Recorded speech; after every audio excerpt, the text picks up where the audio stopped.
All right, so the last thing we're going to be talking about for this Women's Soccer World episode is going to be Olivia Moultrie. For those of you who don't know who Olivia Moultrie is a 15-year-old soccer player who currently just signed a contract with the Portland Thorns. The deal was for 3 years with an additional option, meaning she could sign for additional years after that. But she's 15 years old. She's really, really young, and it's really exciting to see another young player turn pro, especially one of her caliber and of her talent. But why is this such a big deal? What makes this situation in particular really exciting, especially to make it a main topic for this podcast episode? The fact of the matter is, Olivia Moultrie has been in court or been filing a lawsuit against the NWSL in order to get to this point, in order for her to sign a contract. For those of you who don't know, let me just kind of back this up a little bit. So, the NWSL, it has rules in which players can sign. They have a rule where if you are under the age of 18, you cannot be signed to a pro contract with the National Women's Soccer League. For reasons that I don't quite know, I wasn't there at the meeting when they made these rules, and the NWSL came up and collectively wrote all of these out and whatnot. But anyways, what happened is, at the end of the day, the judge, Karen J.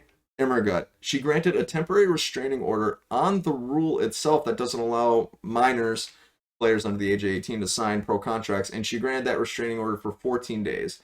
So basically, Olivia Moultrie, she pretty much, I would say that's a win of the case. She had 2 weeks to sign a pro contract with any NWSL team, and then the rule would go back into effect. So within those 14 days, the Portland Thorns signed her, which makes sense because Olivia Moultrie plays for the Portland Thorns Academy, and everybody went home happy. I'm really, really pumped for Olivia Moultrie. I think that any rule that prohibits talent from coming into leagues and making the league better is a bad rule.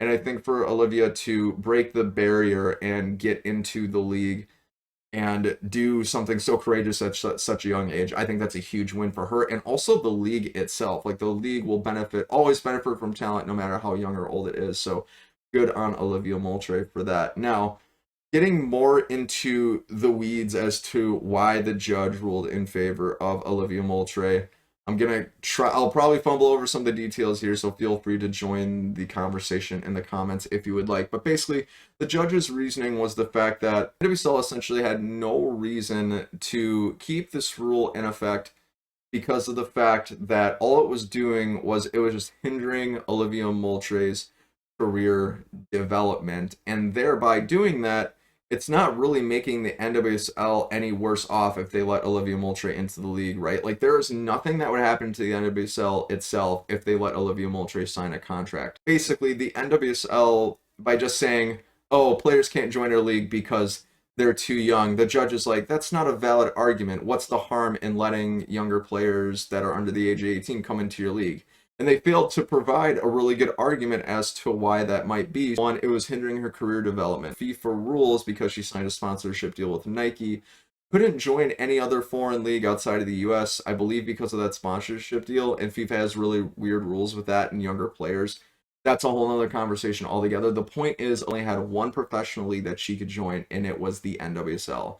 So basically, the judge was saying, well, the NWSL, you just have this rule just because, and you failed to provide an argument as to why you have that rule, a good argument, and this is the only league that Olivia Moultrie can play in. So by not letting her into your league for no reason, you're only hurting her. So why not just let her play in the league? And that's why the 14-day restraining order is lifted on that particular rule in general. So it was really interesting. Their argument on the basis of age itself, they basically kept saying throughout the case that, oh, this is something that can be renegotiated in the collective bargaining agreement, which is happening soon. But as I've said before, every day that Olivia Moultrie wasn't able to sign a pro contract, it was hurting her career, because it's money that she's losing out on by signing a professional contract. If she could sign today, she could capitalize on her talent today and start making money today. She shouldn't have to wait 6-7 months from now for the collective bargaining agreement to get signed between the NWSL Players Association and the league itself. So this is a big win for Olivia Moultrie, a big win, I think, even for the league in its entirety, and a glimmer of hope for young players everywhere. So be curious to see what you think about the whole situation. Feel free to comment below and let